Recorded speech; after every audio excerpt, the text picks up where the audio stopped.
What is up guys, and this is part 2 of my Gold Fighter discussion series where I do a rundown of all the gold variants as of update 4.3. Just like in part 1, I will discuss their general function as to whether they are more for offense or for defense. Then I will rank them according to priority, ranging from low, mid, and high, or sometimes in between those ranges. We've already covered Beowulf, Big Band, Cerebella, and Double in the previous video, so let's move on to the next 5 groups of fighters, starting with Eliza. First up, we have Inner Pieces, who is a Gold Gift exclusive fighter. She has relatively well-rounded stats with a slight skew towards HP. Her niche is most likely as an offensive support, where players have full control of what buffs can be gained and which teammate benefits from them. However, even in this niche, it is relatively tedious to need to fill up meter, activate Sekhmet, and then tag out just to grant buffs to teammates. She competes for the support slot against fighters like Persona Assistant, Surgeon General, and Killjoy, who don't need heavy maneuvering to get the most out of their abilities. As a defender, she might have some value as a non-elemental fighter that is immune to Double's Chaos Marquee. However, it is highly unlikely that the AI will be able to use her signature abilities properly. Overall, the effort to maximize her abilities relative to the payoff is currently too low for Inner Pieces to be a desirable addition in teams, and I consider her to be a low priority fighter. Next, we have Red Velvet. She's an extremely tanky fighter with a lot of her stats funneled towards HP. But with her signature ability giving her access to Hex on Sekhmet activation, she brings a lot of utility on offense. The crucial difference between her and Rainbow Blight, however, is that Red Velvet's offense is severely hindered by her extremely low base attack. This means a lot of times, the best way to utilize her debuffs is by inflicting them and tagging out to a fighter with more damage. This leads to a relatively convoluted offensive strategy that can potentially be more prone to misplays. However, late-game players who can give Red Velvet attack bonuses of over 100% can make a very powerful utility fighter out of her. Overall, I consider Red Velvet a mid-priority but very high-maintenance attacker. Now, when I say a fighter is high-maintenance, I am referring to their need for heavy stat investments in order to generate considerable value. So with Red Velvet, for example, if you don't have enough attack bonuses to mitigate her base stats, then you might want to consider her low priority for now. Alright, next we have Lapis Luxury. Her stats are skewed towards attack. However, the meter gain on her signature ability requires her to tag in, so this points to her being used as a secondary attacker, which already limits her offensive usage. In addition, the HP switch on level 3 blockbusters will give very mixed results, so it's very difficult for me to get behind going out of your way to use her on offense. As a defender, she does benefit from Frost Armor, and her HP is still somewhat serviceable, but with her signature ability having a high variance of value, I personally wouldn't insert her into my Rift base. Overall, she's a weird one like Inner Pieces. I get what you want to do with her, but most times I just don't want to. Low priority fighter for now. Alright, kinda relieved for this next one because it doesn't need that many brain cells to discuss. Bloodbath has the exact same stats as Lapis, which means they are skewed more towards attack. However, unlike Lapis, she is very versatile on offense because she supplements her already decent base damages with bleeds on blockbuster activations. In addition, the sustain she gets from converting bleeds into regen makes her one of the very few fighters who can go toe-to-toe against Dreadlocks. She also has value on the defensive end with Dark Knot Catalyst synergy and the ability to punish blockbuster usage. Just remember that being a bleed-based fighter, she does get countered by ICU and Bloodbath mirrors. Overall, a high priority fighter. Okay, moving on to the last Eliza on the list, we have DIVA. She has a balanced stat distribution like Inner Pieces, but her signature ability gives her access to healing and meter control. This gives her a lot of offensive utility.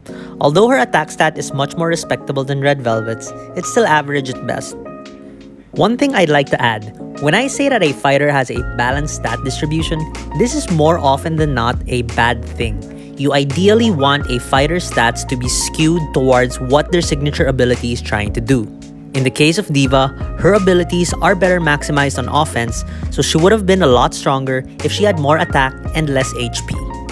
But this also means that that bit of extra bulk on DIVA combined with her light typing makes her a viable candidate for light catalyst defense teams. However, in that department, there are other light types better suited for the job. Overall, even with average damage numbers, the utility of her meter control and healing makes her very useful, especially in 1v1 situations, and I am very happy to consider her a mid-priority attacker at worst. Okay, next up we move on to the Philias, starting with Parasite Weave.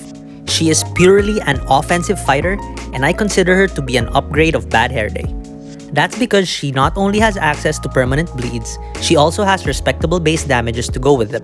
Overall, I consider her mid-priority, but depending on how late you are into the game, she can even be considered lower. That's mostly because Class Cutter exists, and she is just a much better version of Parasite Weave. Now this is probably not gonna sit well with some people, because now I'm directly comparing golds to natural diamonds. But this comparison is in my opinion unavoidable. We are after all discussing the maximum value that a gold can give us, and this maximum value can only be attained after evolving them to diamond. And it's even more evident in this case because Class Cutter and Parasite Weave have very similar win conditions. But the difference is, Class Cutter has even higher base damages, has access to Deathmark and Heal Block, and she has unblockable properties that also makes her dangerous on defense. Now believe it or not, if you make it to the super late game, there will be a point where you're guaranteed a diamond relic once a month on average, depending on how often you play. When you're at that point, it is actually much better to just wait for a Class Cutter rather than evolve your Parasite Weave. But hey, if you're not yet at that point and you really like using her, then knock yourself out. Next up, we have Idle Threat. So similar to Megasonic, her two signature abilities pull her in multiple directions. Evasion is most consistently utilized on offense, but the buffs she gets are defensive.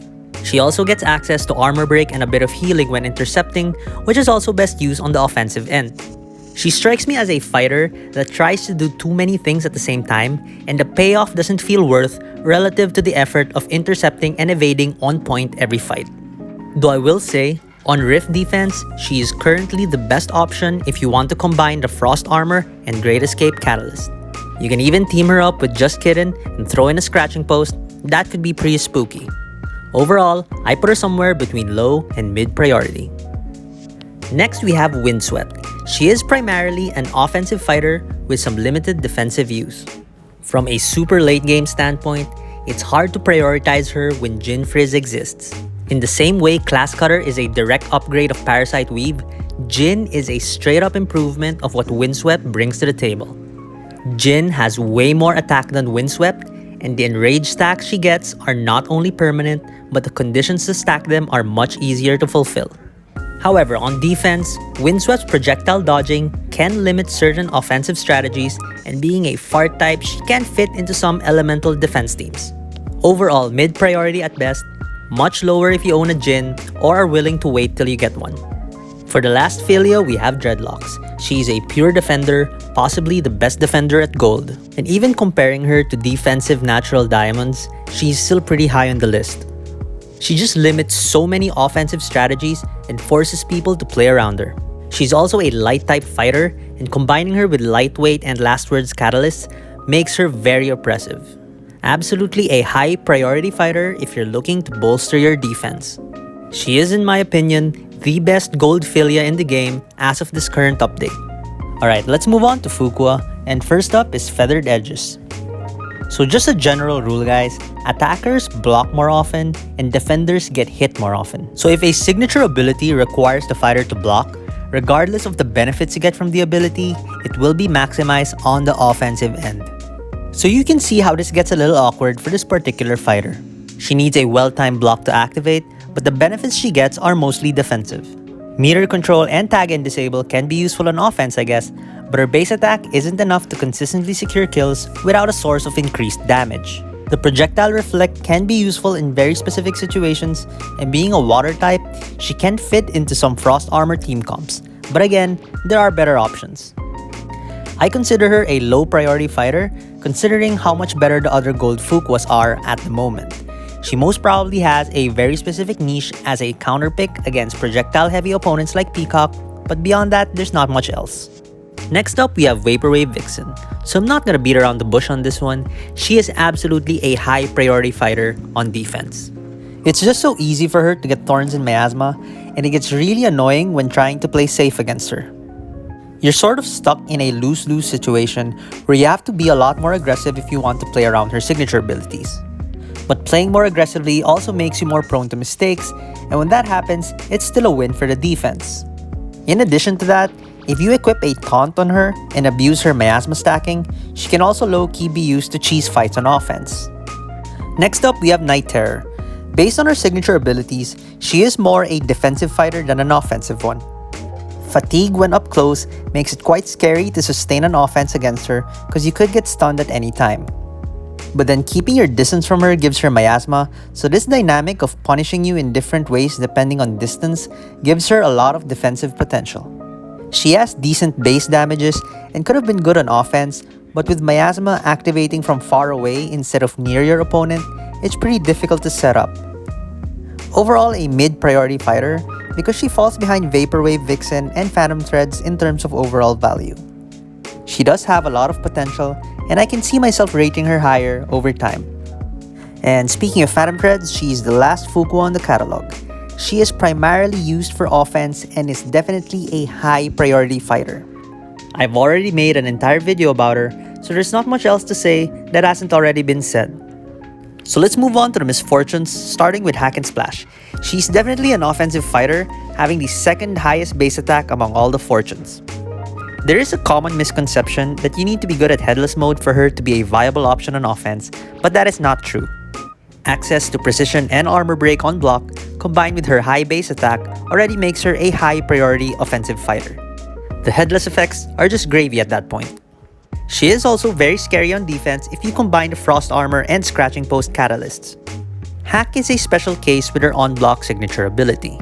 That's because it can also generate considerable value on defense. You see, one of the common counters to scratching post is increased aggression since you need to minimize blocking, and this makes it more likely for the AI to block a few hits. Getting inflicted by cripple as a result of that will make it harder for people to close out fights against her. Next up, we have Claw and Order. She has great base damages, access to meter control, and is one of the very few fighters in the game that can reset debuff timers. Combined with Sketchy, she can curse lock opponents that rely on buffs and sweep entire teams with ease. Definitely a high priority fighter. Next, we have Rogue Agent. She has the exact same stats as Hack and Splash, meaning she has very high base damages. But unlike Hack, she absolutely needs headless mode to maximize her abilities. But when you do get to maximize them, she's extremely powerful. She has access to buff removal for utility, Death Mark for increased damage, and Evasion for tons of survivability. So it's pretty simple, guys. If you're good at headless mode, she's definitely a high priority attacker. If you're not, then she's low priority. Okay, for the last gold fortune, we have Meowin' Forever. Her stats are skewed more towards HP, with a very dangerous defensive signature ability. To make things even spookier, she has access to light catalysts, not to mention scratching post. Definitely a high priority defender and one of the best in the game. Alright, last group for this video, we have the Pain Wheels, starting with Firefly. She's mostly a defender and is the only gold Pain Wheel with a base HP above 50,000. I mean, it's still low, but it is something. If you can cover for her low HP pool with a Buer Catalyst, then she's more or less a mid-priority defender. There are going to be times when the AI decides to just backdash and block, and when this happens to Firefly, she gets extremely dangerous. Next up, we have Buzzkill.